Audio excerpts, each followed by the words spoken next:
Bienvenue à Minuit Mystère. Ce soir, Miss Marple fait face aux 3 lettres anonymes. Les mots empoisonnés répandent la peur, les ombres s'épaississent dans le village. Mais qui se cache derrière l'encre? Maintenant, versez-vous quelque chose de chaud et laissez le mystère commencer. La fête annuelle du jardin de St. Mary Mead s'était levée lumineuse et ensoleillée. Un soulagement après une semaine de nuages maussades et de bruines intermittentes. La pelouse du presbytère, soigneusement tondue et bordée de parterres de fleurs soignées, vibrait du bourdonnement des abeilles et des rires des enfants courant d'un étal à l'autre. Les tables chargées de gâteaux, de confitures et de broderies attiraient les regards admiratifs, tandis que la roue de la tombola tournait joyeusement sous la conduite de la femme du vicaire. Miss Marple, coiffée d'un chapeau de paille bordé d'un ruban bleu délavé, s'était installée à l'ombre d'un sycomore. De là, elle pouvait à la fois admirer l'agitation animée et observer ses voisins avec sa précision tranquille habituelle. Ce n'était pas, à ses yeux, les gâteaux, ni même les compositions florales qui rendèrent ces occasions intéressantes, mais les gens, leurs regards, leurs intonations, leurs petites marques de vanité ou d'irritation étaient infiniment plus révélateurs que des recettes de confiture. Madame Price Ridley, majestueuse et sûre d'elle, présidait au jugement des roses d'un air qui laissait entendre que sa parole avait force de loi. Le colonel Melchett, bien droit dans sa veste de tweed malgré la chaleur, se pencha trop près pour examiner les candidatures, ses lunettes glissant sur son nez. La jeune Peggy Holmes, aux joues roses et agitées, murmurait des conspirations à son amie, tandis que sa mère la grondait de ne pas se soucier des banderoles. C'était, à tous égards, la vie du village exposée. Pourtant, sous cette gaieté se cachait un courant sous-jacent, auquel seule Miss Marple, forte de ses longues années d'observation de la nature humaine, semblait sensible.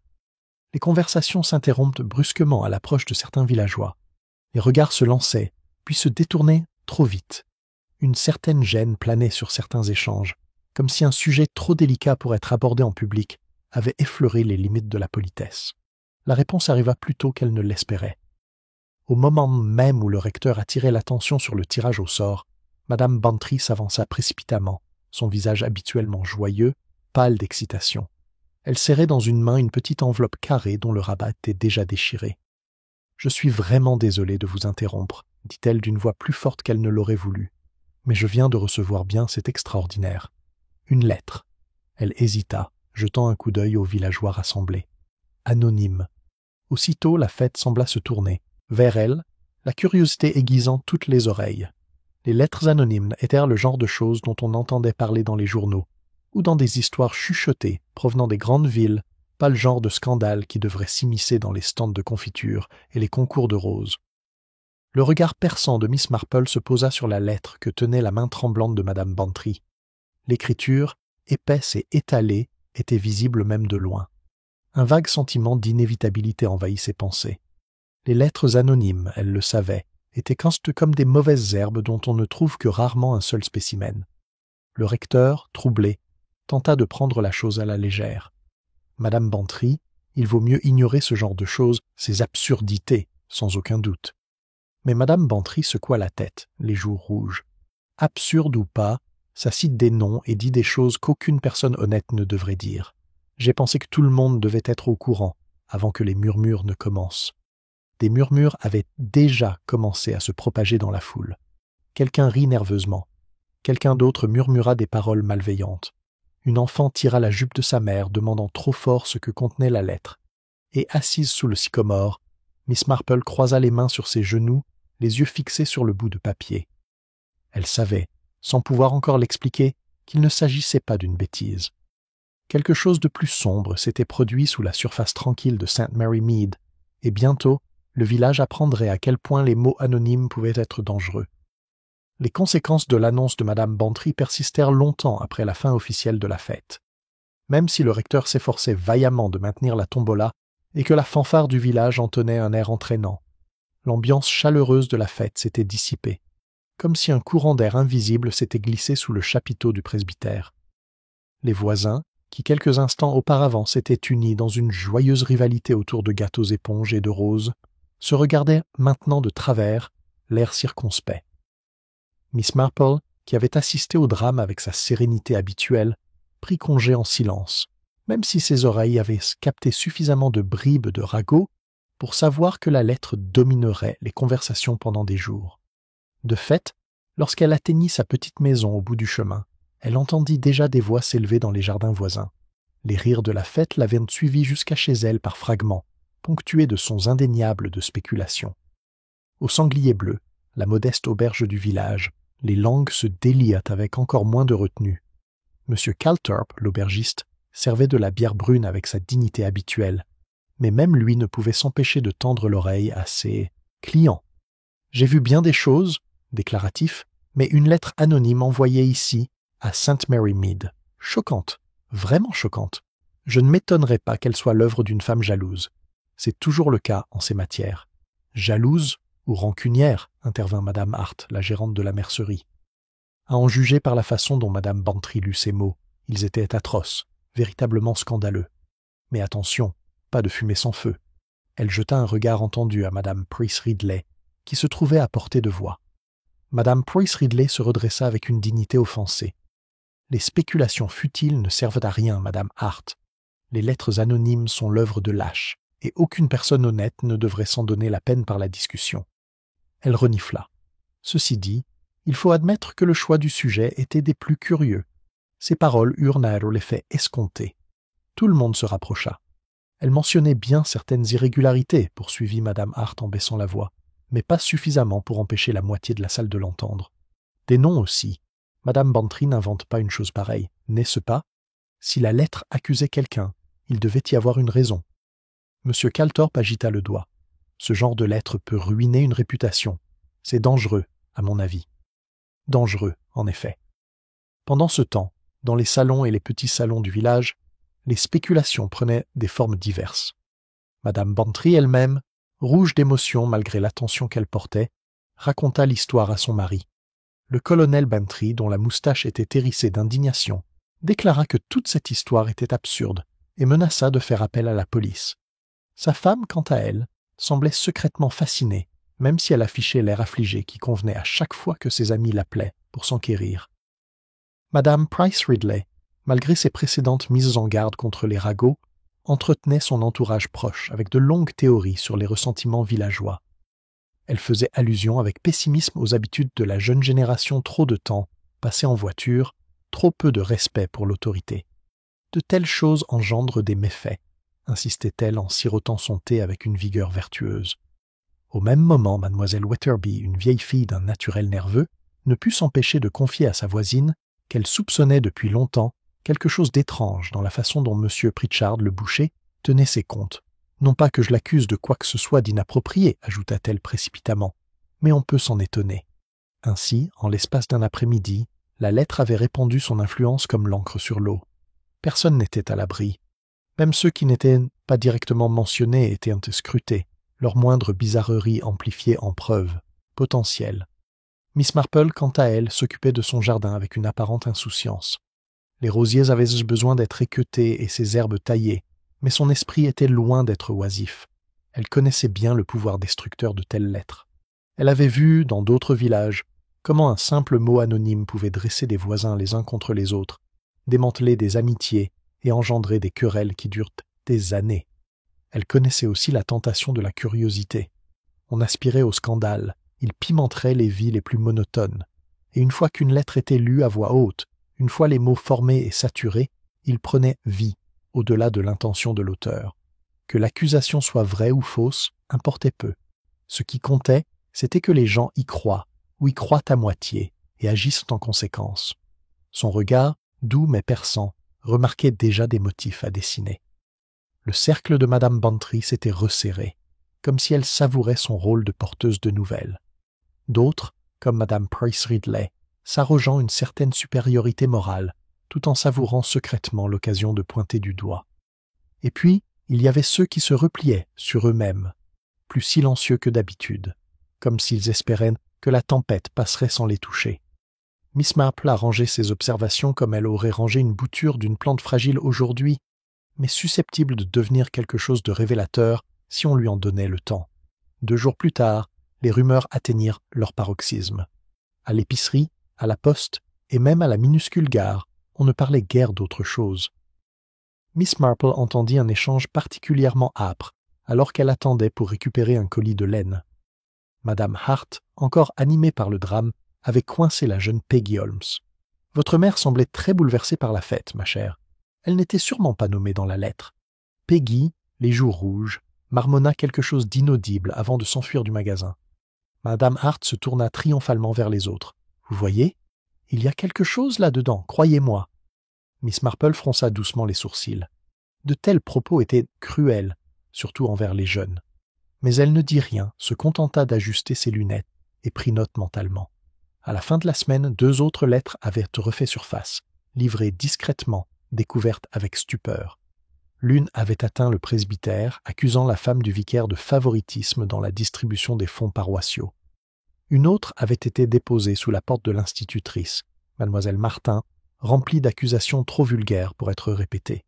Chacun était écrit de la même écriture large et audacieuse. Aucun ne portait de signature. Et chacun provoqua un malaise qui se répand de plus en plus, profondément à St. Mary Mead. La police fut, bien sûr, informée. L'inspecteur Craddock, un homme solide, plus pragmatique que imaginatif, arriva de Much Benham. Il examina les lettres avec l'air d'un homme qui s'occupait d'absurdes absurdités. « De la plume empoisonnée, déclara-t-il sèchement. Nous avons déjà eu des cas, méchants, mais généralement rien de plus que de la méchanceté. Mieux vaut les ignorer. Ça s'arrêtera si personne ne les nourrit. » Le colonel Bantry s'irrita à cette suggestion, mais Miss Marple remarqua le ton dédaigneux de l'inspecteur avec un intérêt discret. Il lui semblait peu probable que l'affaire s'éteigne d'elle-même. La nature humaine n'était pas si complaisante. Une fois la malveillance exprimée, elle ne se reposait que lorsqu'elle avait causé un plus grand tort. Le village s'installa donc péniblement dans son nouveau rythme. Les amitiés se tendirent. Les regards se croisèrent sur les bancs de l'église. Même les enfants percevaient l'attention, leur jeu prenant un ton plus secret, plus inspirateur. Miss Marple, tricotant sereinement près de sa fenêtre, pouvait paraître distante, mais ses aiguilles cliquaient à un rythme régulier, ses pensées s'étendant bien au-delà de la vue sur la ruelle. Elle observait, écoutait, notait comment la peur révélait le caractère. Car c'était la peur d'être exposée, la peur des soupçons, la peur que ses propres faiblesses cachées soient révélées au grand jour. Elle ignorait encore qui avait écrit ces lettres, mais elle était certaine d'une chose. La main qui les avait écrites n'avait pas choisi ses victimes au hasard. Il y avait là une méthode, aussi malveillante fût-elle. Et à sa manière discrète, elle résolut de la découvrir. Car à Sainte-Marie-Mead, comme elle l'avait souvent observé, rien n'était jamais entièrement ce qu'il semblait être. Les ruelles tranquilles de St. Mary Mead régnaient une atmosphère semblable à celle qui suit un orage, immobile, chargée, attendant le prochain éclair. Bien qu'aucune autre lettre ne soit apparue durant la semaine, le village restait agité, ses habitants se regardant en coin avec de minces sourires et des doutes muets.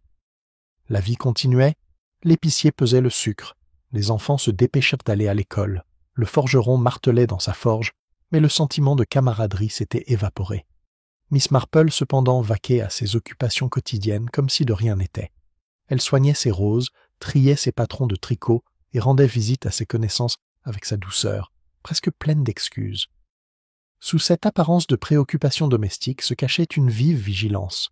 Elle écoutait, observait et recueillait les petits fragments de comportement humain que d'autres rejettent sans réfléchir. Sa première visite fut chez Madame Bantry, qui savourait encore la notoriété que lui avait apportée la première lettre, même si elle la dissimulait sous un voile d'indignation. Le salon de Bantry sentait le cirage à la lavande, et le colonel faisait les 100 pas, déclarant à intervalles réguliers que toute cette affaire était une fichue pourriture. « Voyez-vous, mademoiselle Marple, dit Madame Bantry en baissant la voix pour prendre un ton confidentiel. La lettre mentionnait le colonel Melchett. Des suggestions tout à fait déplacées, en vérité. Je ne les répéterai pour rien au monde. » Ses yeux brillaient, trahissant à la fois désapprobation et délectation. Les aiguilles de Miss Marple claquaient doucement tandis qu'elle était assise dans son fauteuil, son tricot soigneusement étalé sur ses genoux. « On dit toutes sortes de choses quand on n'a pas besoin de les nommer, murmura-t-elle. Il est curieux, cependant, de voir comment ces lettres semblent aborder des sujets qui, à défaut d'être tout à fait vrais, ont un faible écho de la réalité. » Madame Bantry parut surprise. « Oh, vous croyez ? Eh bien, ma chère, on a remarqué que le colonel Melchett aime s'occuper des jeunes dames lors des réunions de village. une attitude très paternelle sans aucun doute. Mais dans la nature humaine, même des attentions anodines peuvent être mal interprétées ou mal utilisées. Le colonel Bantry grogna depuis la cheminée. N'importe quoi. Melchett est un homme droit comme un clou. Celui qui a écrit ces ordures mérite d'être fouetté. Miss Marple inclina la tête, comme pour acquiescer, mais son regard resta pensif. L'écrivain, songea, possédait une capacité déconcertante à insister précisément sur les petits points faibles humains qui existent dans chaque communauté.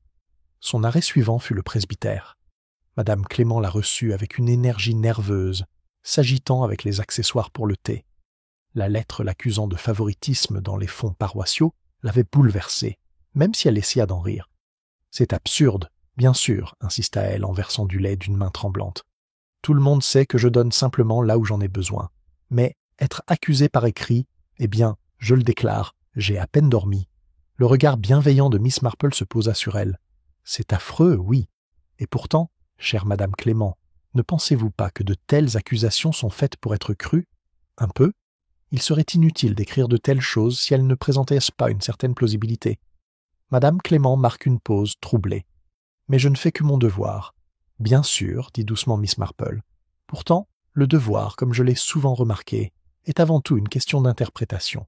L'idée de l'équité pour l'un peut être celle de la partialité pour l'autre. » Madame Clément parut effondrée, et mademoiselle Marple, constatant qu'elle en avait assez insisté, orienta la conversation vers les parterres de fleurs et les récentes fortes pluies. Mais intérieurement, elle gardait une autre observation. Les lettres s'épanouissent, en exploitant de petites vérités déformées. Le soir, Miss Marple flânait dans le village sous prétexte de faire des courses. Elle s'arrêtait au comptoir des boutiques, à la forge, à la poste, échangeant des plaisanteries. Ce qu'elle recherchait, ce n'étaient pas de grandes révélations, mais des détails mineurs, une hésitation avant de répondre, un déni trop empressé, le rire nerveux de quelqu'un trop pressé de paraître indifférent. À la poste, M. Pye, le maître de poste, avait beaucoup à dire sur l'affaire. Une affaire odieuse, mademoiselle Marple, vraiment odieuse. Et tout cela arrivait par mon courrier, en plus. Je jurerais sur ma vie que je n'avais jamais vu cette écriture auparavant. D'une audace assumée. Miss Marple hocha la tête avec sympathie. Oui, en effet. Mais je me demande combien il est curieux que les lettres arrivent si rapidement, à un moment si précis, comme si l'auteur avait pris soin de la poste. M. Pye rougit. Oh, je n'en sais rien, il s'occupa d'un registre, mais ses oreilles devinrent roses. Miss Marple, avec un simple sourire, laissa l'affaire en l'état. Le dimanche, le village se rassembla à l'église comme d'habitude. Mais même là, l'atmosphère était tendue. Les cantiques étaient chantés avec moins de ferveur, les prières murmurées, perdues dans leurs pensées.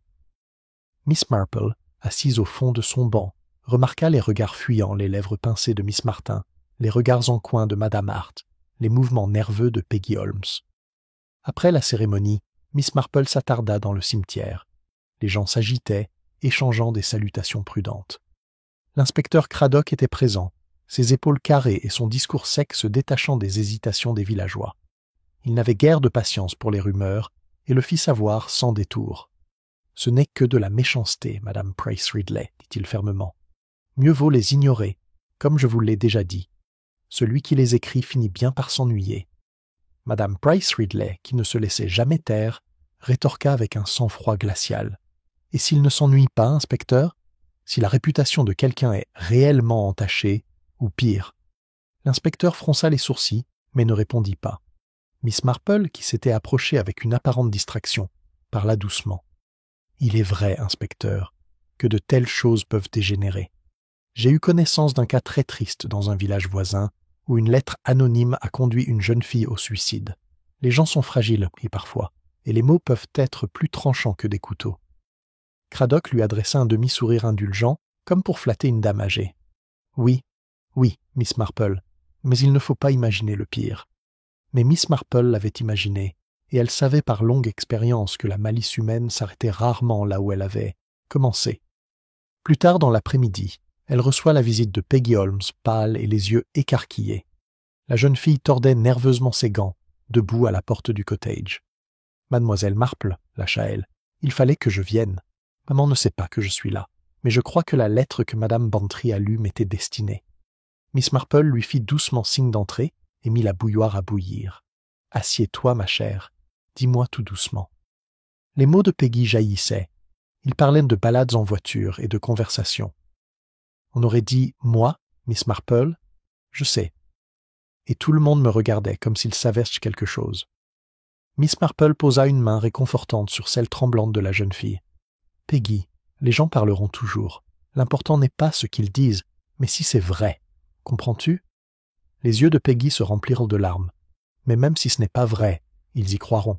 Ils y croient. » Miss Marple la calma doucement, mais ses pensées étaient plus perçantes que ses paroles. Elle comprit aussitôt la tactique. Les lettres ne s'adressent pas au hasard, mais aux personnes vulnérables, à celles dont la réputation était la plus facilement ébranlée. La malveillance de l'auteur était délibérée, soigneusement ciblée. Alors que le crépuscule tombait et que Peggy s'en allait, Miss Marple était assise dans son fauteuil, tricotant abandonnée sur ses genoux. Le village, en apparence si paisible, se dénoue fil par fil. Elle n'avait aucune preuve, aucun suspect à identifier avec certitude. Pourtant, des motifs se dessinaient, aussi ténus que des empreintes de pas dans la rosée. Les lettres semblaient être conçues non seulement pour blesser, mais aussi pour isoler, pour dresser les voisins les uns contre les autres, pour saper les liens de confiance qui unissaient la communauté. Et quelque part, parmi les personnes qu'elle avait accueillies dans le cimetière et les boutiques, se trouvait la main qui les avait écrites. Une main qui savait précisément où frapper et qui souffrirait le plus. Miss Marple ferma brièvement les yeux. Un léger soupir s'échappant de ses lèvres. Elle ignorait encore la fin de ce schéma, mais elle le sentait aussi sûrement que l'air estival rafraîchissant du soir. Le jeu avait commencé, et elle devait observer avec toute l'attention d'un jardinier prenant soin de jeunes plants délicats, car la malice humaine, comme les mauvaises herbes, prospérait plus vite lorsqu'on l'ignorait, et Miss Marple, malgré sa douceur, n'avait jamais été du genre à laisser les mauvaises herbes pousser sans entrave. Les premiers jours d'août apportèrent une vague de chaleur accablante. Les pelouses de St. Mary Mead bruissaient sur les bords, les fleurs flétrissent dans leurs massifs, et les esprits, déjà tendus par la suspicion, s'acharnèrent encore sous le soleil implacable. Les lettres anonymes, bien que peu nombreuses, avaient déjà atteint leur but. Personne ne se sentait totalement en sécurité, et chacun regardait par-dessus son épaule avec la crainte d'être observé. L'inspecteur Craddock, pressé par les plaintes répétées des villageois les plus véhéments, fut enfin contraint de montrer que des progrès étaient réalisés. Il se rendit plus fréquemment au village, posant des questions avec une vive détermination. Son attention se concentra bientôt sur une seule personne, mademoiselle Martin, l'institutrice. Les soupçons provenaient en partie du fait qu'elle avait elle-même reçu une de ces lettres, remplie d'accusations grossières d'immoralité. C'était une vieille astuce, murmuration, pour les écrivains empoisonnés de s'envoyer des lettres à eux-mêmes pour détourner les soupçons. De plus, mademoiselle Martin était une figure solitaire, acerbe avec les enfants, et peu appréciée de ses voisins. « Elle en a tout l'air », déclara madame Price Ridley avec assurance lors d'une réunion au salon de thé. « Si sombre, si muette, et toujours griffonnée dans son cahier. Ce serait pourtant la chose la plus facile au monde pour elle de prendre la plume et de répandre la malveillance. » D'autres hochèrent de la tête, soulagés d'avoir une raison d'être pour leur malaise. « Ce sont toujours les plus discrets, » murmura madame Hart. Seule Miss Marple, discrètement assise près de la fenêtre avec sa tasse de thé, n'accepta pas. Elle écoutait avec un détachement apparent, les yeux fixés sur les géraniums en fleurs dans leur pot, dehors. Mais intérieurement, son esprit était agité d'inquiétude. L'inspecteur Craddock, lui aussi, trouvait commode de suspecter mademoiselle Martin. Elle vivait seule, sans famille pour se porter garante de ses déplacements, et son écriture ferme et anguleuse ressemblait quelque peu à l'écriture tentaculaire des lettres. Il lui rend visite, accompagné du vicaire, par mesure de bienséance. Mademoiselle Martin les reçut avec un mélange d'indignation et de lassitude. « Si vous êtes venu m'accuser de cette absurdité, inspecteur, vous pouvez économiser votre salive. J'ai mieux à faire que de gaspiller de l'encre en ragots de village. » Sa voix tremblait légèrement, et Craddock la saisit. « Admettez-vous que ces accusations vous ont contrarié ?»« Bien sûr qu'ils m'ont contrarié, » elle rétorquait. « N'importe quelle femme honnête serait contrariée. Mais je ne me laisserai pas forcer à avouer quelque chose que je n'ai pas fait. » L'entretien s'est terminé sans résultat, mais l'inspecteur est reparti convaincu qu'elle cachait quelque chose. « Vous me croyez ?» a-t-il dit au colonel Bantry par la suite. « C'est elle. Ça colle parfaitement. » Dans les chaumières et les salons, la théorie gagnait en force. On se rappelait de vieux griefs, un mot dur en classe, une réprimande trop sèche, un refus de participer aux festivités du village. Ces souvenirs déterrés et répétés se consolidèrent en un portrait de culpabilité. Pourtant, Miss Marple, assise avec son tricot à l'ombre de son rosier, ne parvenait pas à se laisser convaincre. Elle avait observé Miss Martin attentivement à l'église, observé les rides de tension autour de sa bouche, l'éclat d'orgueil blessé dans ses yeux. Elle n'y voyait pas de la malice, mais une sorte de défense acharnée, l'armure d'une femme habituée à être détestée. C'était un schéma que Miss Marple avait déjà observé dans d'autres villages. La communauté, effrayée et incertaine, cherchait un bouc émissaire. Il fallait bien trouver quelqu'un, et la cible la plus facile était souvent le solitaire, l'individu différent, celui qui ne s'intégrait pas parfaitement à la vie du village. Ses aiguilles claquaient doucement, tandis qu'elle réfléchissait que ce n'était pas tant celui qui avait pu écrire les lettres qui comptait, mais celui qui prendrait plaisir à voir les soupçons s'abattre sur Miss Martin. Les événements culminèrent par un après-midi étouffant lorsqu'une autre lettre fut découverte, cette fois glissée par la fenêtre de l'auberge de M. Calthorpe. Elle l'accusait d'avoir escroqué ses clients en diluant la bière. L'écriture, une fois de plus, était identique à celle des précédentes audacieuses, amples et impitoyables. L'inspecteur Craddock, désireux peut-être de rassurer les villageois, annonça qu'il interroge à nouveau mademoiselle Martin. « C'est une affaire claire, dit-il à madame Clement lorsqu'ils se rencontrent devant le bureau de poste. Ça correspond trop bien à sa situation. Elle vit seule, a le goût de l'écriture et n'a pas d'amis proches pour surveiller ses allées et venues. » Madame Clément, se tordant les mains, semblait troublée. « Mais, inspecteur, il faut en être certain. Je ne peux m'empêcher de penser qu'elle est plus à plaindre qu'à soupçonner. » La mâchoire de Craddock se serra. La pitié est une chose, les preuves en sont une autre. Miss Marple, qui s'occupait d'un colis au comptoir, se retourna poliment. « Une preuve, certes. Mais parfois, inspecteur, il faut se garder de confondre commodité et vérité. J'ai eu connaissance d'un cas à Littlehampton, où une pauvre fille avait été accusée de vol simplement parce qu'elle était négligée. Le véritable coupable s'avéra être quelqu'un de tout autre, quelqu'un de très soigné. » L'inspecteur sourit une fois de plus avec indulgence, mais les paroles de Miss Marple s'étaient gravées dans l'esprit de ceux qui les entendaient. Ce soir-là, Miss Marple reçoit une visite inattendue de Peggy Holmes, pâle et anxieuse. Elle tenait un morceau de papier froissé à la main. « Ils en ont envoyé un autre, Miss Marple, » murmura-t-elle, les yeux pleins de larmes. « Oh, je ne peux même pas le répéter. Maman l'a trouvé sur le paillasson. Elle est furieuse, et elle dit que ça prouve la méchanceté de Miss Martin. Mais je n'y crois pas. Je ne sais pas pourquoi, mais je n'y crois pas. Miss. » Marple prend le papier avec douceur, son regard perçant scrutant les mots. La lettre était cruelle, bien plus personnelle que les autres, frappant de plein fouet l'innocence juvénile de Peggy. Une pointe de colère monta en elle, mais sa voix demeura calme. « Peggy, ma chère, tu ne dois pas te laisser blesser par de telles choses. Elles sont écrites précisément pour faire mal. C'est leur seul but. » Peggy hocha la tête d'un air malheureux en tordant son mouchoir. « Mais tout le monde dit que c'est mademoiselle Martin. Tout le monde !» Miss Marple plia soigneusement la lettre et la mit de côté. « On dit souvent ce qui est le plus facile, Peggy. Mais la facilité est rarement vraie. Il faut être patient et vigilant. » La nouvelle de cette dernière lettre se répandit rapidement, renforçant les accusations contre mademoiselle Martin. On la vit au village, la tête haute, la bouche pincée, les yeux brûlants d'une fureur contenue. Les enfants chuchotaient à son sujet dans la cour de l'école, enhardis par les ragots de leurs parents. À la fin de la semaine, elle était pratiquement condamnée par l'opinion publique. Et pourtant, dans son cottage silencieux, Miss Marple restait sceptique. Elle examina à nouveau les lettres, notant les boucles exagérées de l'écriture, la précision cruelle des mots.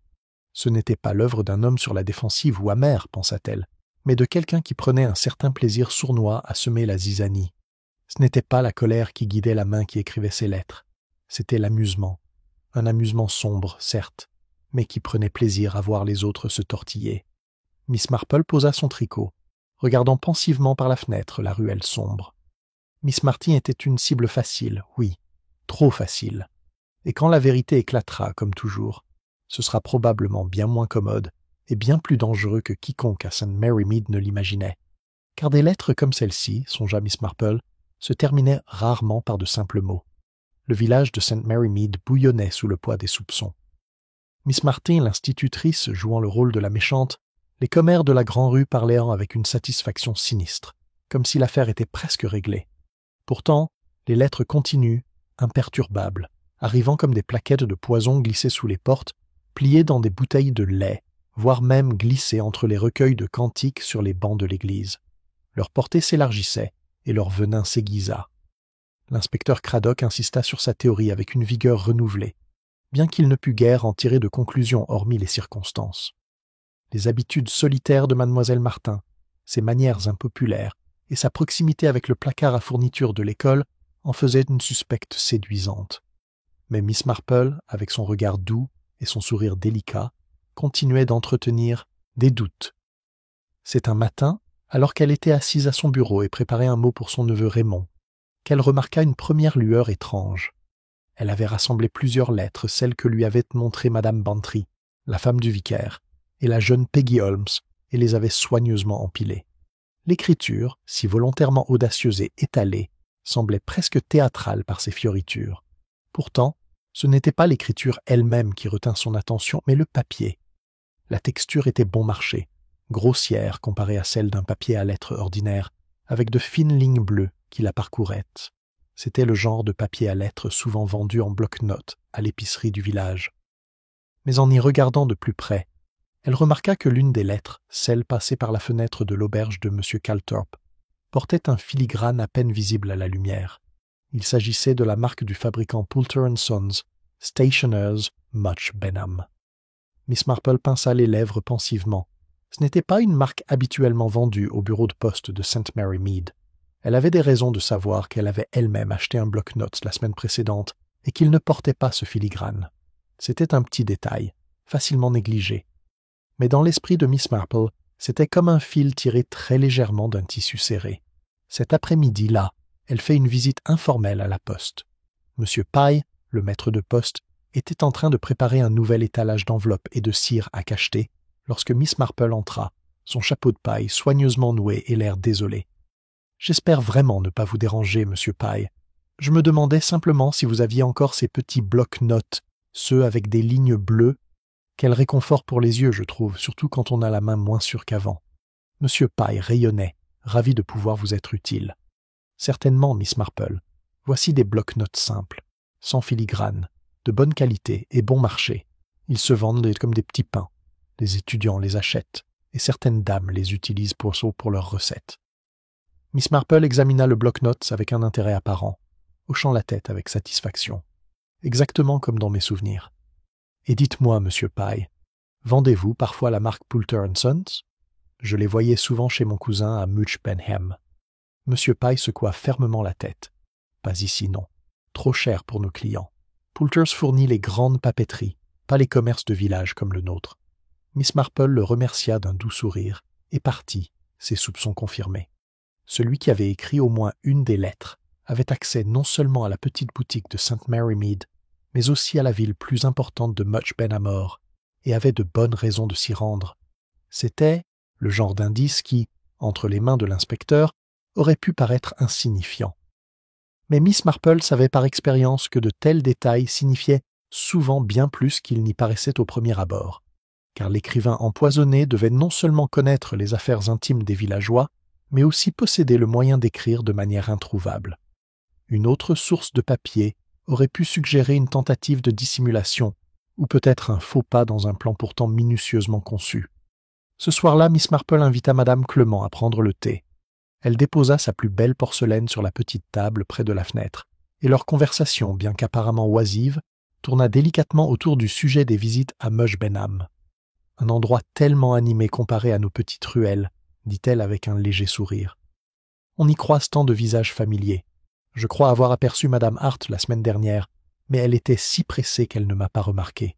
Elle faisait sans doute des achats de mercerie. » Madame Clément, se détendant sous l'influence du thé et du gâteau éponge, répondit avec animation. « En effet, beaucoup de nos villageois s'y rendent. Madame Price Ridley y va régulièrement pour ses rendez-vous chez le coiffeur. La mère de la jeune Peggy prend parfois le train pour acheter du tissu. Et j'ose dire que la moitié des foyers commandent leur papier et leur encre là-bas, s'ils en ont les moyens. » Miss Marple hocha la tête, une lueur de satisfaction dans les yeux. Un motif se dessinait, bien que toujours flou. Pendant ce temps, les soupçons contre mademoiselle Martin s'intensifient. L'inspecteur parla de réunir des motifs suffisants pour un avertissement formel, et madame Bantry se déclara convaincue de la culpabilité de l'institutrice. Pourtant, curieusement, les lettres n'avaient pas cessé. Au contraire, leur venin s'était intensifié.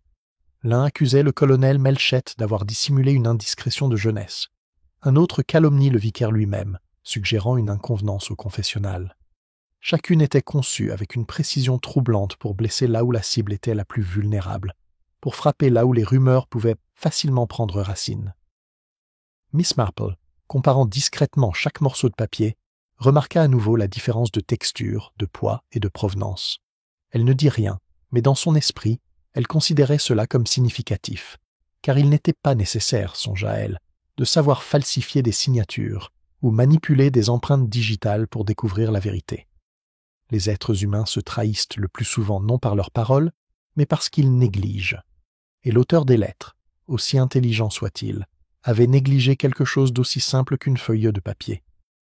Une semaine plus tard, Miss Marple se joignit à une petite réunion au Sanglier Bleu. La chaleur du jour persistait jusqu'au soir, et les villageois, inquiets, cherchèrent du réconfort en compagnie. Les ragots allaient bon train. Le nom de Miss Martin était prononcé avec une assurance croissante, et certains suggérèrent qu'elle devrait être purement et simplement démise de ses fonctions. Miss Marple, sirotant son eau d'orge, écoutait sans faire de commentaires. Son esprit, cependant, revenait sans cesse à ce léger filigrane, visible seulement à contre-jour. C'était un détail que personne d'autre n'avait remarqué, mais il murmurait une vérité qu'elle ne parvenait pas encore à saisir pleinement. La plume empoisonnée, pensait-elle, était spacieuse, mais l'ingéniosité comportait souvent le germe de l'insouciance. Une lettre parmi tant d'autres, écrite sur le mauvais papier, suffisait à laisser entrevoir un glissement du masque. Elle croisa les mains sur son sac à tricot et observa les visages de ses voisins dans l'auberge. Innocents, peut-être, pour la plupart, mais parmi eux, dissimulés derrière des sourires ordinaires et des bavardages désordonnés, se trouvait quelqu'un qui prenait un plaisir cruel à regarder le village se déchirer. Et quelqu'un, elle le savait, s'était un jour rendu dans une boutique de Much Benham et avait acheté un simple bloc-notes. Un petit indice, certes. Mais Miss Marple n'avait jamais été du genre à négliger les détails. La première mauvaise herbe s'était montrée dans le jardin de la tromperie, et elle avait l'intention d'en remonter les racines, aussi profondes soient-elles. La découverte du filigrane était profondément ancrée dans l'esprit de Miss Marple, mais elle n'en parlait encore à personne. Elle comprenait la délicatesse d'un timing trop précoce, et l'indice serait soit écarté, soit inciter le coupable à redoubler de prudence. Pour l'instant, elle observait en silence, laissant le village se défaire. Et il se dénoua. Les lettres avaient atteint un degré de cruauté indéniable. Le colonel Melchett, autrefois la cible de simples insinuations, est désormais accusé de corruption dans l'exercice de ses fonctions. Madame Price Ridley en reçut une, l'accusant de manipulation malhonnête de la succession de son défunt mari. Même Madame Bantry, qui avait autrefois éprouvé un certain enthousiasme à être la porteuse de la première lettre, se retrouva désormais la cible d'insinuations sur ses amitiés londoniennes. Le village n'était plus seulement instable, il était divisé, et la division entraîna la confrontation. Lors de la réunion du comité du bazar de l'église, les esprits s'échauffèrent. Le vicaire, tentant d'orienter le groupe vers la discussion sur la fête d'automne à venir, vit ses paroles noyées sous les accusations. « Je pense que c'est évident qui est responsable », s'exclama Madame Price Ridley, les joues rouges. Elle fixa Mademoiselle Martin d'un regard venimeux, celle-là même qui attire l'attention par ses mensonges odieux, une femme seule, envieuse des plus chanceux. Mademoiselle Martin se raidit sur son siège, le regard flamboyant. « Comment osez-vous ? J'ai été calomniée autant que n'importe qui. Croyez-vous que j'entrerais une telle humiliation si j'en étais l'auteur ?» Madame Bantry, toujours prête à dramatiser les choses, se pencha en avant. « Mais vous devez admettre, Mademoiselle Martin, que cela paraît étrange.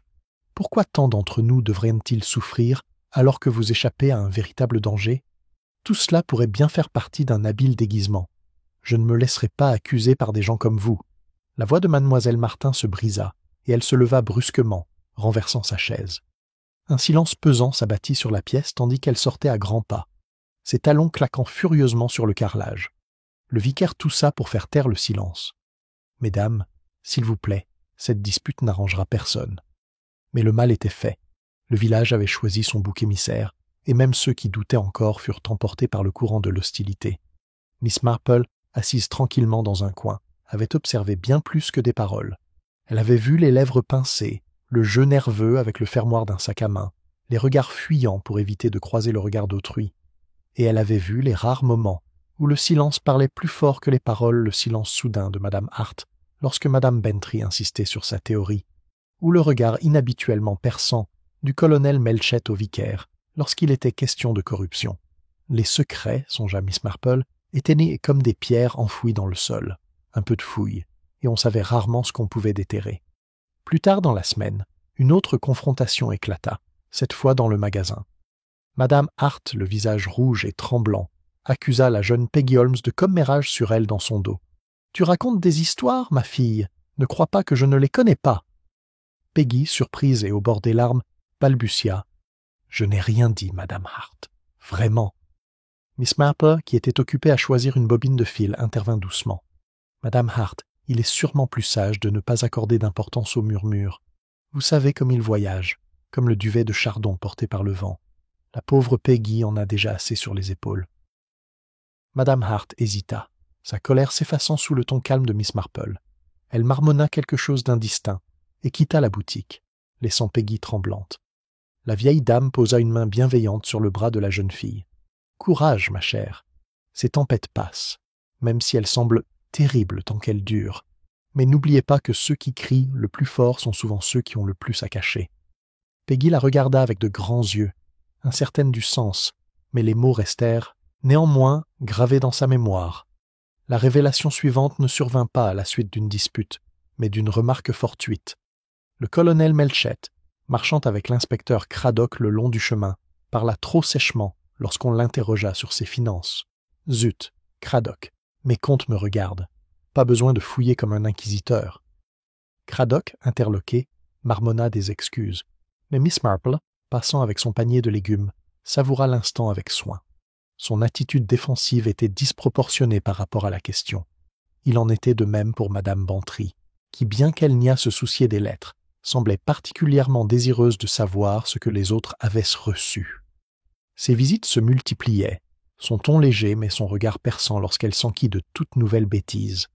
Et puis il y avait Madame Price Ridley, qui, après avoir pris l'initiative de condamner Mademoiselle Martin, réagit avec une fureur inhabituelle lorsqu'une lettre l'accusant de pratiques abusives lui est adressée. Elle déchira le papier en pleine rue, déclarant qu'elle ne tolérerait pas une telle cruauté. L'esprit de Miss Marple, en rassemblant ces petits fragments, découvrit une tapisserie de ressentiments cachés. Chaque lettre avait non seulement blessé son destinataire, mais révélait aussi quelque chose de lui, ses peurs, son passé, les secrets qu'il souhaitait garder à jamais. Un soir, Madame Clément rend visite à Miss Marple, visiblement bouleversée. « Ma chère, je ne sais plus quoi faire. La dernière lettre mentionnait de l'argent donné à une famille dans le besoin. Je ne comprends pas comment quelqu'un a pu en avoir connaissance, car c'était censé rester confidentiel. Et pourtant, c'était là, noir sur blanc. » Miss Marple servit du thé, l'air grave. « Oui, c'est très intéressant. Cela suggère, n'est-ce pas, que l'écrivain a accès non seulement à des ragots, mais aussi à des informations de nature plus confidentielle. On peut se demander comment une telle connaissance est obtenue. » Madame Clément joignit les mains. « Voulez-vous dire quelqu'un de proche ?» Les yeux de Miss Marple pétillaient, mais sa bouche restait solennelle. « Oh, ma chère, dans un village, la proximité est relative. Les secrets sont comme des roses en fleurs magnifiques, certes, mais leur parfum porte plus loin qu'on ne le pense. » La véritable rupture eut lieu lorsque Mademoiselle Martin elle-même confronta Madame Price Ridley dans le cimetière après la messe du dimanche. Une foule tendue s'attarda tandis que les deux femmes se tenaient face à face parmi les pierres tombales. « Vous m'avez harcelé assez longtemps, » dit Mademoiselle Martin, la voix pleine de fureur. « Si vous pensez que je suis l'auteur de ces lettres ignobles, alors apportez la preuve. Sinon, taisez-vous. » Madame Price Ridley leva le menton avec défi. « Je n'ai pas besoin de preuves. Tout le village le sait. Et je ne me laisserai pas réduire au silence. Par une institutrice malveillante. » Des halètements et des murmures parcoururent l'assistance. Mademoiselle Martin, tremblante, se détourna, sa dignité en lambeaux. Miss Marple, observant de loin, ressentit une pointe de compassion. La femme était isolée, certes, mais pas coupable. Son instinct le lui disait avec la même certitude qui lui avait dit que les rosiers avaient besoin d'être taillés en juillet. Mais elle savait aussi que l'instinct ne suffisait pas à la police, ni à un village rongé par la peur. Ce soir-là, alors que le crépuscule tombait sur son jardin, Miss Marple était assise tranquillement à son tricot. Le souvenir du filigrane Poulter & Sons planait dans son esprit, aux côtés de l'attitude défensive du colonel Melchett, de la curiosité avide de Madame Bantry et de la fureur de Madame Price Ridley. Un indice, un détail, ne suffirait pas à révéler la vérité, mais pris ensemble, le motif devenait plus clair. Les lettres n'étaient pas une simple arme de malveillance, elles étaient un miroir tendu au village, reflétant la culpabilité secrète de chaque habitant. Et Miss Marple, avec son habitude d'observation de toute une vie, savait qu'elle se rapprochait de plus en plus de la main qui tenait le miroir. La confrontation dans le cimetière ne marquait pas la fin. Ce n'était que le début de secrets remontant à la surface et de dangers à venir.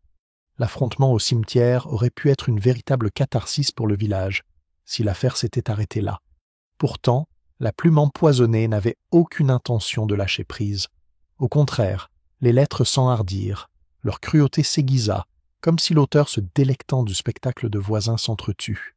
Et puis, un jeudi après-midi étouffant, la donne a changé. C'est Madame Hart, la mercière, qui a découvert le corps. Elle était allée cueillir des fleurs sauvages dans le bosquet à l'orée du terrain communal. Elle aimait en remplir des pots de confiture pour son petit comptoir, lorsqu'elle tomba sur quelque chose à moitié caché sous les ajoncs. Un chapeau de travers, puis la main pâle d'une femme tendue sur l'herbe. Ses cris résonnèrent à travers la prairie, appelant d'abord 2 garçons de course, puis le berger du champ voisin. À l'arrivée de la police, la nouvelle avait déjà commencé son inexorable progression dans les ruelles, et jusqu'aux chaumières de St. Mary Mead. C'était mademoiselle Martin, l'institutrice. Elle gisait, maladroitement, comme tombée subitement et sans résistance. Son visage était pâle, ses lèvres légèrement bleues. Il n'y avait aucun signe de violence, aucune blessure apparente.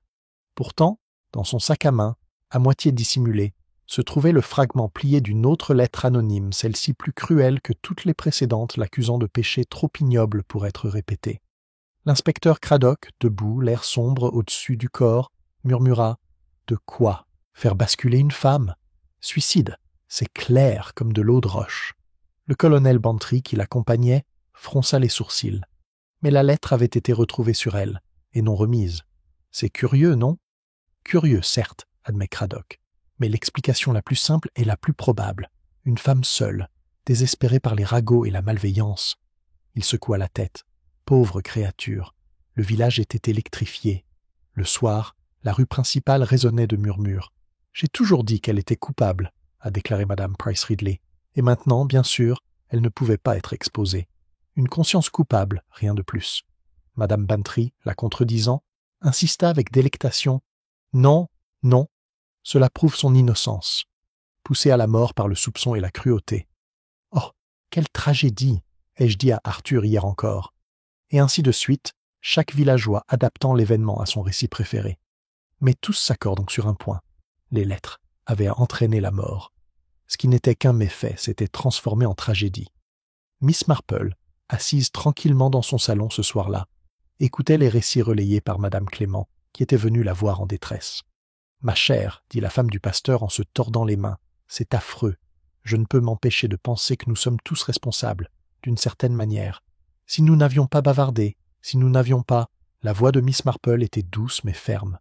La faute en incombe à l'auteur des lettres, Madame Clément. C'est leur main qui a porté le coup, même si aucune arme n'a été brandie. Mais si c'était Miss Martin elle-même, si elle ne pouvait pas supporter sa propre culpabilité. Miss Marple secoua lentement la tête. Non, je ne crois pas qu'elle les ait écrits. La nature de sa détresse, l'amertume de ses paroles lorsqu'elle fut accusée, tout cela n'indiquait pas qu'elle s'amusait de la cruauté. C'était le signe d'une femme déjà blessée par elle. Madame Clément semblait incertaine, mais le ton de Miss Marple n'exprimait aucun doute. L'inspecteur Craddock, bien que favorable à la théorie du suicide, se sentit obligé d'enquêter. Il examina le cottage de Mademoiselle Martin, à la recherche de brouillons de lettres ou de blocs de papier susceptibles de la relier à la campagne. Rien d'incriminant n'y apparut. Au lieu de cela, il découvrit une maison propre et peu meublée, avec des livres d'école soigneusement empilés et une bouilloire à moitié pleine sur le feu. C'était la demeure d'une femme qui vivait avec discipline, et non avec malveillance. Elle a dû détruire les preuves, dit-il au colonel Bantry, même si ses paroles étaient moins convaincantes qu'auparavant. Ou alors quelqu'un lui a confié cette lettre après sa mort. Le colonel Bantry haussa les sourcils. C'est une suggestion plus sombre, Craddock. plus sombre certes, mais il faut le garder à l'esprit. Pendant ce temps, les villageois s'impatientaient. La peur gagnait là où la curiosité avait été présentée. Si les lettres pouvaient conduire une femme à la mort, qui serait le prochain? Les mères gardèrent leurs filles près de chez elles. Le sanglier bleu se vidait plus tôt dans la soirée. Même la fréquentation de l'église, d'habitude si faible, vacillait, les gens évitant d'être vus en compagnie de ces nouveaux suspects. Dans une telle atmosphère, des ressentiments longtemps enfouis retrouvèrent leur vigueur. De vieilles querelles refirent surface, un litige à propos de haies de délimitation, une jalousie persistante entre commerçants, des histoires murmurées de flirts jamais oubliés. La plume empoisonnée n'avait pas seulement blessé des individus, elle avait délié des langues, dénoué des liens. Miss Marple observait tout cela avec une tristesse silencieuse. Elle avait vécu assez longtemps pour savoir que la cruauté s'arrêtait rarement là où elle avait commencé. Un acte maléfique en appelait un autre, comme la chute de Domino. Et maintenant, avec la mort de Miss Martin, le village est au bord de quelque chose de bien pire. Son esprit revenait sans cesse à l'indice du papier le filigrane qui évoquait Much Benham. C'était un fil qui ne s'inscrivait pas parfaitement dans le motif. Mademoiselle Martin, à la connaissance de tous, achetait ses fournitures à St. Mary Mead. Elle était économe, prudente, peu encline à dépenser des sous pour un bloc de notes de luxe. Et puis il y avait la lettre elle-même, retrouvée dans son sac à main. Un détail insignifiant, mais troublant. Une femme porterait-elle vraiment en elle l'accusation même qui l'avait poussée au désespoir, ou était-elle placée là pour s'assurer que la culpabilité l'apaiserait même dans la mort? Miss Marple songea au visage dans le cimetière, aux querelles naissantes, au silence soudain. Elle pensa à l'attitude défensive du colonel Melchett, à la curiosité avide de Madame Bantry, au plaisir de Madame Price Ridley à condamner. N'importe laquelle d'entre elles aurait pu écrire ces lettres. Chacune avait quelque chose à cacher, une faiblesse à exploiter. Mais lequel d'entre eux, se demandait-elle, avait la froideur de continuer même après la mort d'une femme? 2 jours plus tard, alors que le village se préparait aux funérailles de Mademoiselle Martin, une autre lettre arriva. Elle fut trouvée grossièrement épinglée à la porte de l'église. Ces mots, griffonnés de la même écriture audacieuse, déclarent que justice avait été faite. Mais il reste encore beaucoup à découvrir. L'effet fut immédiat. La stupeur parcourut la congrégation rassemblée pour la prière du soir. Les murmures se transformèrent en cris, et l'inspecteur Craddock fut immédiatement appelé. Miss Marple, silencieuse au milieu de la foule, ressentait un léger frisson malgré la douceur de la nuit d'été. La mort de Miss Martin n'avait pas mis fin à l'affaire. Elle n'avait fait qu'enhardir le shérif, et tandis qu'elle rentrait chez elle, ses pensées ne se limitaient plus au ragot et à la malice. Une certitude plus sombre s'était imposée à elle. Les lettres n'étaient qu'un début. Si elles n'étaient pas maîtrisées, elles mèneraient non seulement au scandale, ni même au désespoir, mais au sang. L'écrivain, elle le savait, ne se reposerait pas, et elle non plus, par conséquent. Les funérailles armées de Mademoiselle Martin se déroulèrent nées sous un ciel lourd, l'air lourd de promesses de pluie. Les cloches de l'église sonnèrent lentement, leur son lugubre résonnant à travers les champs, entraînant les villageois dans une procession solennelle. Pourtant, malgré la dignité de la cérémonie et la tendresse des paroles du vicaire, un sentiment de malaise submergea la cérémonie. Nombreux étaient ceux qui évitaient le regard des autres, car les lettres avaient semé des divisions trop profondes pour être apaisées par des hymnes ou des prières. Miss Marple était assise au fond, sa petite silhouette enveloppée de noir, les yeux baissés mais attentifs. Elle remarqua la posture raide de Madame Price Ridley, le menton avancé pour défier les critiques chuchotées, les regards inquiets de Madame Bantry, comme si elle souhaitait parler et être entendue. Même ici, la mâchoire crispée du colonel Melchett trahissait à la fois colère et malaise. La mort de l'institutrice n'avait pas fait taire les soupçons, elle les avait amplifiés. Et la nouvelle lettre épinglée effrontément à la porte de l'église avait transformé la peur en effroi. Lorsque le cercueil fut déposé en terre, un silence s'abattit, plus profond que le respect. On aurait dit que le village lui retenait son souffle, attendant un nouveau coup. Les jours suivants, les lettres s'arrêtèrent. Pas un seul nouveau courrier n'apparut dans la boîte aux lettres ni sur le pas de la porte. Mais au lieu du soulagement, le silence suscita une peur plus vive. Les gens jetaient un coup d'œil nerveux à leur courrier du matin, incertains que la prochaine enveloppe ne contienne pas de ruines. Un après-midi, Madame Clément confie ses angoisses à Mademoiselle Marple. « J'appréhende le bruit du facteur, ma chère. C'est peut-être absurde, mais chaque fois qu'il frappe à la porte, mon cœur se serre. Combien de temps cela va-t-il durer ?» Miss Marple sourit doucement. ses aiguilles claquant. Pas bête du tout, Madame Clement. La peur est souvent plus vive lorsqu'elle attend, invisible. Une tempête qui ne s'est pas déchaînée est plus perturbante qu'une tempête qui fait rage. La femme du pasteur soupira, pressant son mouchoir contre ses lèvres. Je me demande parfois si nous ne devrions pas simplement partir un moment, jusqu'à ce que ce soit fini. Le regard de Miss Marple se posa pensivement sur elle. Le problème avec la fuite, ma chère, c'est qu'on échappe rarement à ce qui se cache en soi. Les lettres sont écrites par une main, certes, mais elles sont animées par la malice. Et la malice, une fois éveillée, trouvera son exutoire. Pendant ce temps, l'inspecteur Craddock subissait la pression du colonel Melchett et des autorités du comté. La mort de mademoiselle Martin ne pouvait rester inexpliquée, ni la nouvelle lettre ignorée. Pourtant, son enquête n'avait pas donné grand-chose. Il avait interrogé à nouveau les villageois, remis en question leurs alibis, fouillé les chaumières à la recherche de bloc-notes. En vain. Autour d'une tasse de thé chez les Bantry, il avoua sa frustration. C'est comme de la fumée entre mes doigts. Il n'y a aucune preuve tangible, seulement des rumeurs et des soupçons. Le colonel Bantry renifla. Parler et soupçonner, c'est le métier du village, Craddock. Tu ne trouveras rien en piquant les poules avec un bâton. Madame Bantry, les yeux brillants d'excitation, se pencha en avant. Mais il devait bien s'agir de quelqu'un parmi nous, quelqu'un que nous voyons tous les jours. J'ai dit à Arthur ce matin même, pourquoi pas l'épicier? Ou peut-être ce maître de poste rusé, Paille? Toujours à l'affût, celui-là. Croyez-moi, les lettres lui tombent l'âme sous le nez. Craddock grimaça.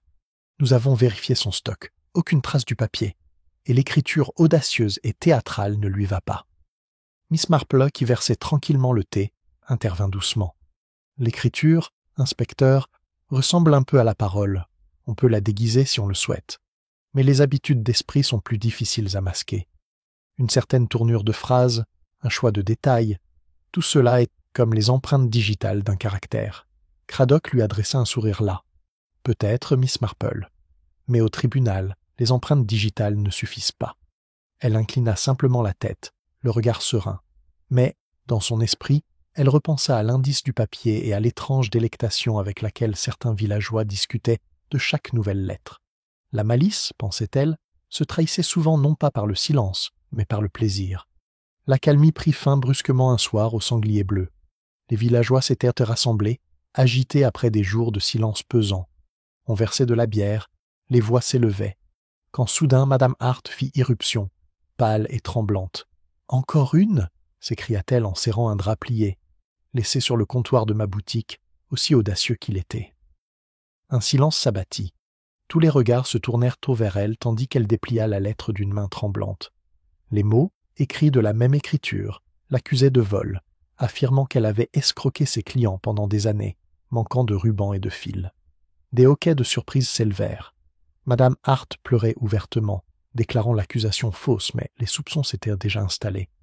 La cruauté était délibérée, elle, qui avait répandu les rumeurs si librement, en était maintenant la victime. L'inspecteur Craddock, immédiatement appelé, lut la lettre d'un air sombre. L'auteur s'enhardit. La placer ouvertement dans la boutique suggère soit de la confiance, soit de l'insouciance. Miss Marple, présente dans un coin tranquille, remarqua non seulement la lettre, mais aussi les réactions. La satisfaction de Madame Price Ridley dissimulait à peine derrière un masque de sympathie le froncement de sourcils du colonel Melchett, plus profond que d'habitude, l'empressement presque inconvenant de Madame Bantry à faire circuler le journal. Chaque expression en disait long, même si aucune ne désignait encore directement la main coupable. Ce soir-là, Miss Marple rentre lentement chez elle, le crépuscule estival cédant la place au crépuscule. Le chemin était calme, les haies chargées de fleurs. Elle portait son sac à tricot, bien qu'elle n'ait pas touché à ses aiguilles depuis des heures. Son esprit était trop occupé. Elle pensa à la mort de mademoiselle Martin, à la lettre retrouvée dans son sac, à l'étrange utilisation du papier de Much Benham. Elle pensa à la nouvelle lettre laissée sans vergogne dans la boutique de Madame Hart. Et elle pensa aussi à la nature humaine, avec quelle facilité la suspicion s'abat sur ceux qu'on déteste, avec quelle rapidité la malveillance se retourne contre les commères elles-mêmes. Le poison n'était pas le fruit du hasard. Non, il y avait une main à l'œuvre qui savait précisément où frapper, qui souffrirait le plus et comment le village réagirait. Quelqu'un qui observait, attendait et prenait plaisir au chaos. Miss Marple s'arrêta devant son portail. observant la ruelle tranquille. Le silence de St. Mary Mead était désormais trompeur, fragile comme du verre filé. Elle sentait la tension monter, le sentiment que les mots seuls ne suffiraient plus à l'écrivain. La mauvaise herbe s'était enracinée trop profondément, et Miss Marple, forte de sa patience de toujours, savait qu'elle devait bientôt agir, non pas par l'accusation, mais par l'observation, subtile et décisive. Car l'ombre de la peur planait désormais sur le village, et les ombres, si on les laissait faire, avaient tendance à s'assombrir encore davantage. Les lettres avaient commencé par une malice, puis se sont transformées en malveillance. Et maintenant, peut-être, était-elle au bord de quelque chose de pire, quelque chose qui ne se terminerait plus par des murmures ou de l'encre. Le lendemain de la découverte de la lettre de Madame Hart, St. Mary Mead se réveilla dans un climat de malaise latent. Les boutiques ouvraient plus tard que d'habitude, volaient tirés avec réticence, comme si chaque propriétaire craignait ce qui l'attendait sur le seuil. Les ménagères s'attardaient aux portes des jardins en murmurant avec anxiété, leurs yeux se fixant sur le facteur avec une pointe d'appréhension. Le village n'était plus seulement perturbé, il était paralysé par l'attente. Miss Marple, cependant, semblait à peu près comme d'habitude, évoluant tranquillement dans son petit jardin, un panier accroché au bras, cueillant des herbes aromatiques. Aux yeux d'un observateur non averti, elle semblait parfaitement heureuse, absorbée par les rythmes simples de la vie domestique. Mais derrière son regard doux et ses manières douces, son esprit tissait des liens aussi habilement que ses mains tricotèrent de la laine. Le temps était venu, dit-elle, de mettre certains soupçons à l'épreuve. Il ne fallait ni affronter ni accuser directement, non. La nature humaine se révèle plus clairement lorsqu'elle se croit invisible. Il suffisait d'un petit coup de pouce, d'un arrangement délicat des circonstances, et la vérité pourrait surgir d'elle-même. Sa première occasion se présenta cet après-midi-là, lors de la visite de Madame Bantry. L'épouse du colonel était rouge d'agitation, débordant de théories et d'exclamations. « Ma chère Jane, le village est dans un état lamentable. Arthur dit que la police doit procéder à une arrestation immédiate, et j'ose dire qu'il a raison. Mais franchement, qui peut arrêter? C'est vraiment affreux. Et la pauvre Madame Hart. Entre nous, je ne peux m'empêcher de penser qu'elle a toujours été assez insouciante dans ses mensurations. » Miss Marple sert le thé, l'air placide. « En effet, Madame Bantry. Pourtant, j'ai souvent remarqué que lorsqu'on porte des accusations, ce n'est pas leur véracité qui importe, mais leur crédibilité. C'est là toute la cruauté de ces lettres. Elles transforment la plus petite graine de possibilité en ronce. » Madame Bantry se pencha en avant avec empressement. « Oui, c'est exactement ça. Hier encore, Madame Price Ridley laissait entendre que les finances du colonel Melchett n'étaient pas au beau fixe. Absurde, bien sûr, mais on ne peut s'empêcher de se poser des questions. » Miss Marple posa sa tasse avec une précision silencieuse. « C'est curieux, dit-elle doucement, de voir combien de fois les lettres parviennent aux oreilles les plus enclines à les répéter. » Pendant un bref instant, Madame Bantry hésita, les yeux pétillants. Puis elle rit trop fort. « Eh bien, les ragots se propagent, ma chère. On ne peut pas les arrêter. » Miss Marple sourit. En effet, c'est impossible. Le lendemain, elle se rend au Blue Boar, soi-disant pour demander une livraison de limonade. Monsieur Calthorpe, derrière le bar, parla longuement de son malheur d'avoir été accusé dans l'une des premières lettres. « Ça a ruiné ma clientèle, Miss Marple, tout ruiné. Les gens regarderont leur pinte maintenant comme si je l'avais dilué avec de l'eau de fossé. Je vous le dis, c'est monstrueux. » Miss Marple hocha la tête avec sympathie, puis laissa son regard errer distraitement vers une pile de blocs-notes sur l'étagère derrière lui. Une telle chose doit être terriblement pesante. J'imagine que celui qui les a écrits y trouve de l'amusement dans la souffrance.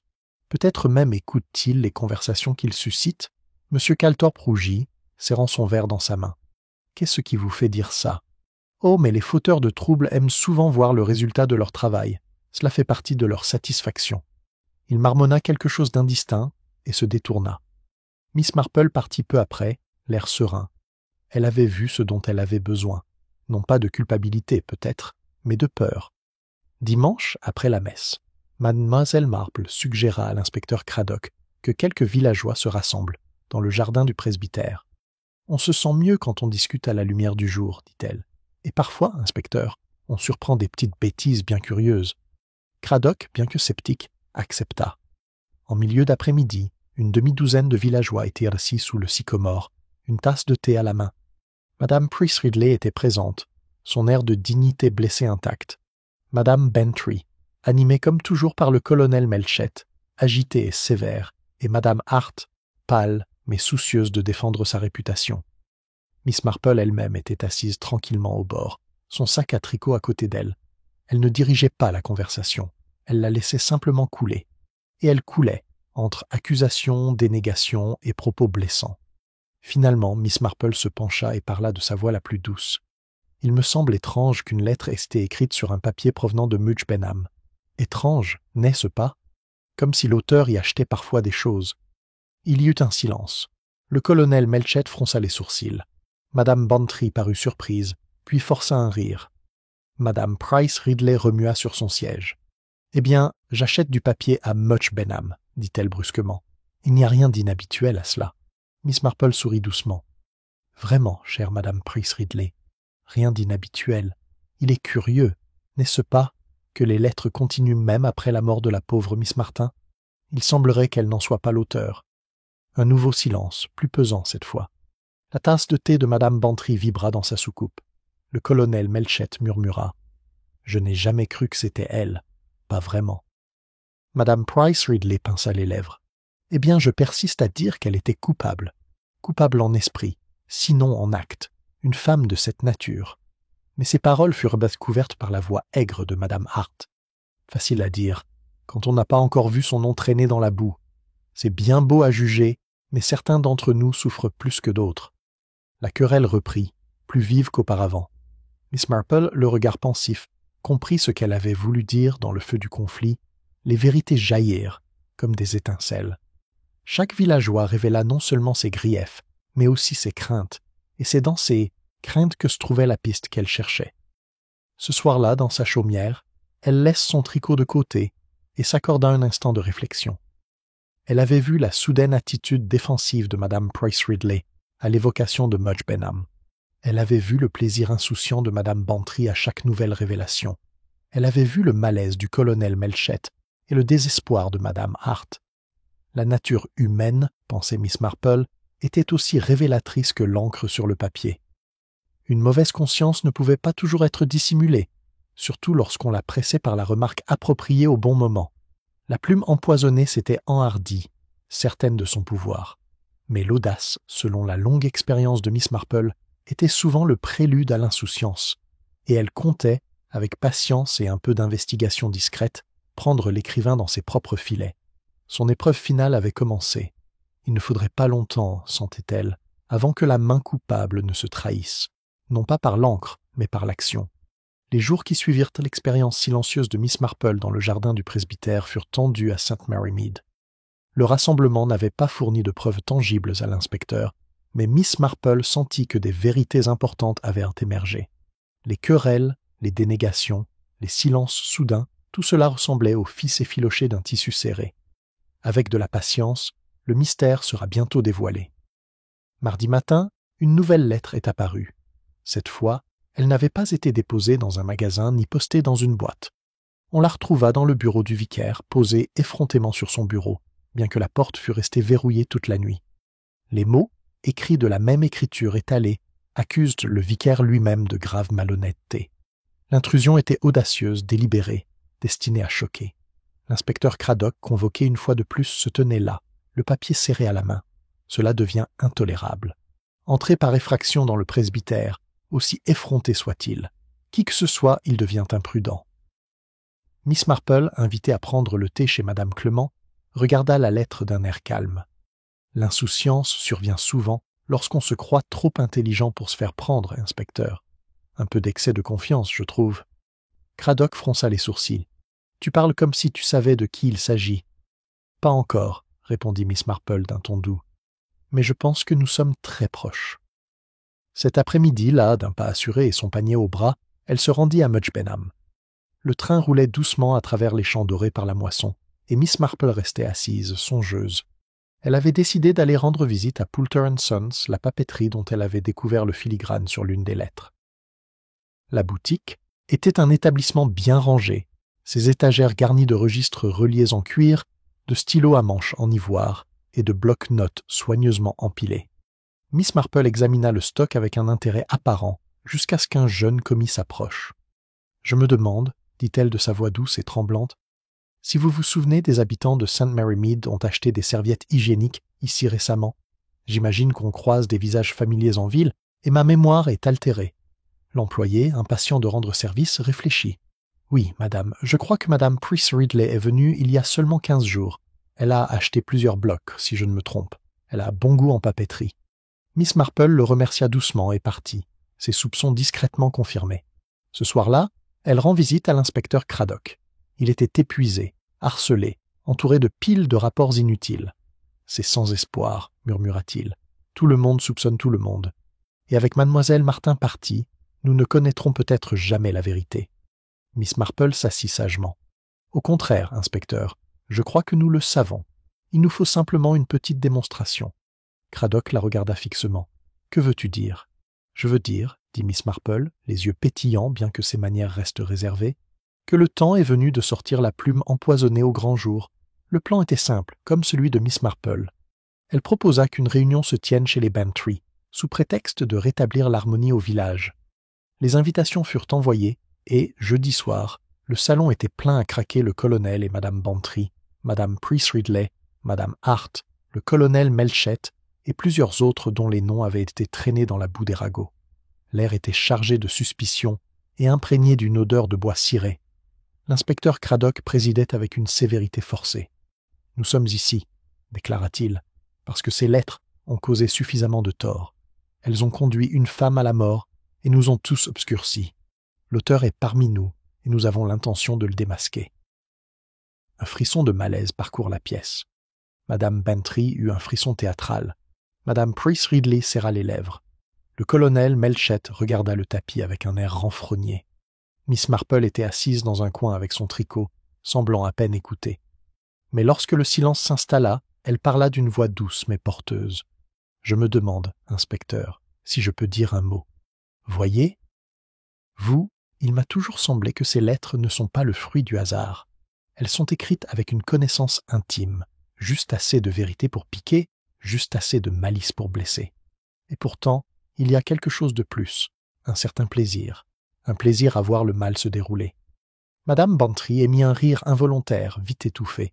« Eh bien, Jane, vous le dites franchement. » Les yeux de Miss Marple se posèrent sur elle avec bienveillance. « Oui, ma chère Madame Bantry. Et si l'on s'en souvient, vous étiez souvent la première à partager le contenu de chaque lettre, impatiente de le faire circuler. On pourrait presque croire que vous y preniez plaisir. » Madame Bantry rougit et bégaya. « Je ne suis bien que dans le sens où je tiens tout le monde informé. » Mais Miss Marple secoua doucement la tête. « Non, pas vous. Vous appréciez les ragots, certes. Mais vos paroles ne sont pas vraiment malveillantes. Vous êtes trop impulsif, trop prompt à dévoiler votre jeu. » Son regard se déplaça. « Non, l'écrivain est plus prudent, plus réfléchi. Quelqu'un qui achète du papier, non pas ici à St. Mary Mead, mais à Much Benham, pensant ainsi dissimuler ses traces. » Il y eut un mouvement. Le visage de madame Price Ridley devint soudain blanc. « Oui, » poursuivit Miss Marple doucement, « j'ai parlé au papetier. Et c'est vous, madame Price Ridley, qui avez acheté ces blocs il y a seulement 15 jours. Vous, qui avez accusé Miss Martin avec tant d'assurance. Vous, qui avez pris tant de plaisir à lui faire remarquer ses défauts, sachant qu'elle ne pouvait se défendre. » Un murmure s'éleva dans la pièce. Madame Price Ridley se redressa, la voix tremblante. « Absurde! J'achète de la papeterie où bon me semble. Ça ne prouve rien. » Le regard de Miss Marple reste calme. Peut-être. Mais il y en a plus. Voyez-vous, une lettre trouvée dans l'auberge de M. Calthorpe a été écrite sur du papier Poulter & Phelps par erreur. Un petit lapsus, mais révélateur.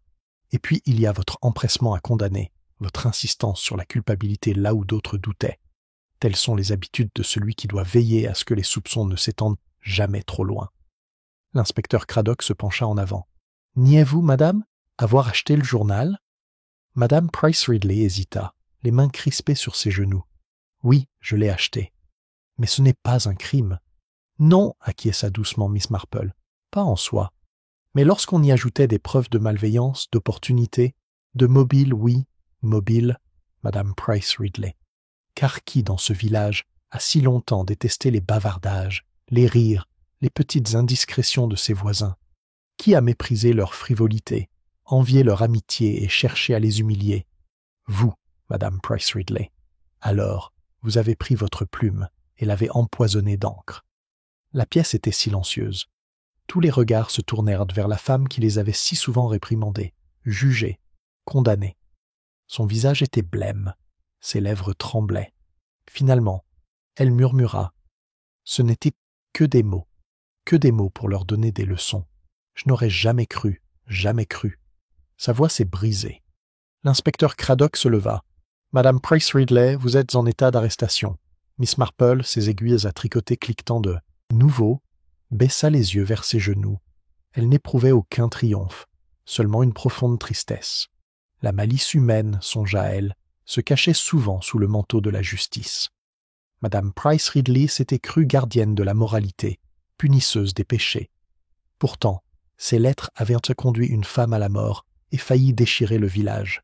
C'était une leçon aussi vieille que la nature humaine elle-même. Les actes les plus cruels ne naissaient pas toujours de la passion ou de la cupidité, mais d'une suffisance incontrôlée. Et même si la paix pouvait désormais revenir à St. Mary Mead, Miss Marple savait qu'il faudrait beaucoup de temps avant que l'ombre du stylo empoisonné ne soit oubliée. Dans les jours qui suivent l'arrestation de Madame Price Ridley, St. Mary Mead affichait un calme stupéfait. La rue principale, autrefois animée par le brouhaha des ragots et des spéculations, était devenue étrangement silencieuse. Les voisins, qui autrefois se penchaient avec empressement par-dessus les clôtures, ne changeaient plus que de brefs hochements de tête, comme s'ils hésitaient à risquer un nouveau scandale. Les lettres empoisonnées avaient laissé des cicatrices, certaines visibles, d'autres invisibles, mais non moins profondes. Le sanglier bleu était plus vide qu'il ne l'avait été depuis des années.